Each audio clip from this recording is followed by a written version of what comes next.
நானே விநாயகா, உனக்கு என்னோட பிறந்த நாள் வாழ்த்துக்கள். அப்புறம் இன்னைக்கு எல்லாரும் உனக்கு கொழுக்கட்டை, சக்கரை பொங்கல், பால் பாயாசம் செஞ்சு வைப்பாங்க. நான் கொஞ்சம் டிஃப்ரெண்டா இருக்கட்டுமேனு உருளைக்கிழங்கு சிப்ஸு, அப்புறம் சூப்பு, கொஞ்சோண்டு கொழுக்கட்டை பண்ணி வச்சிருக்கேன். எல்லார் வீட்லயும் வித்தியாசமா செய்ய மாட்டாங்க. நான் உனக்கு வித்தியாசமா வச்சிருக்கேன். அதனால நீ வரத்தையும் எனக்கு வித்தியாசமா தான் கொடுக்கணும், சரியா? நான் வர கொடுக்கணுமா? நீதான் எப்பவுமே என் தம்பியை தானே கும்பிடுவ. இன்னைக்கு என்ன வந்து கும்பிட்டு இருக்க? பாத்தீங்களா, ஒரே குடும்பத்துல இத்தனை போறாமையா? அது சரிதான். ஒரு மாம்பழத்துக்காக தம்பியை ஏமாத்தினால தான் நீங்க. என்னது, என் தம்பியை நான் ஏமாத்தினா?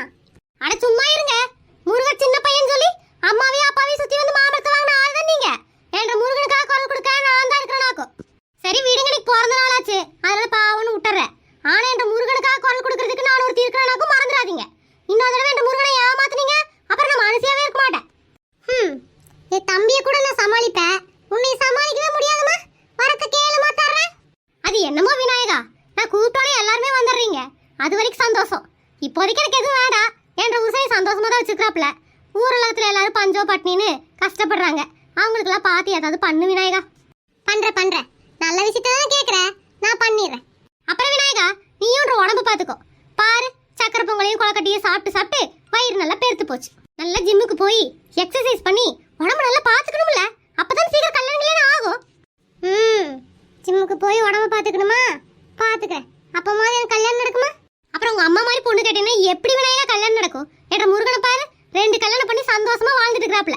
சீக்கிரமா உனக்கு ஒரு நல்ல பொண்ணா பார்த்து வைக்கிற, கல்யாணம் பண்ணிக்கிறேன்னா அம்மா மாதிரில பொண்ணு கேட்காத. சுமாரா தான் கிடைக்கும். இந்த காலத்துல பொண்ணு கிடைக்கிறதே குதிரை கொம்பா இருக்குது. அம்மா மாதிரியே பொண்ணு கேட்டீங்கன்னா எப்படி கிடைக்கும்? ஏதோ வத்தரம் தொத்தரம் வந்தாலும் கல்யாணம் பண்ணிக்கோ, வாழ்க்கை சந்தோஷமா தான் இருக்கும். இங்க பாரு விநாயகா, அடுத்த வருஷம் விநாயகர் சதுர்த்திக்கு நீயும் பொண்டாட்டியும் வந்து எங்களுக்கு தரிசனம் கொடுக்கணும், சரியா? முக்கியமா இந்த ஆலமரத்தடியில உட்கார்ந்துட்டு இருக்காத. எல்லாரும் உனக்கு தண்ணி ஊத்தி உன்னை உட்கார வச்சிடுறாங்க. அதனால எந்திரிச்சு வா விநாயகா. எல்லாரும் விநாயகர் சதுர்த்திக்கு எங்கிட்ட வரம் கேட்பாங்க. ஆனா நான் நல்லா இருக்கும் நீ நினைக்கிற பத்தியா? நீயும் நல்லா இருப்ப, உன்னை சுத்தி இருக்கிறவங்களும் நல்லா இருப்பாங்க. ரொம்ப நன்றி விநாயகா. அப்புறம் மக்களே, உங்க எல்லாருக்கும் என்னோட இனிய விநாயகர் சதுர்த்தி நல்வாழ்த்துக்கள்.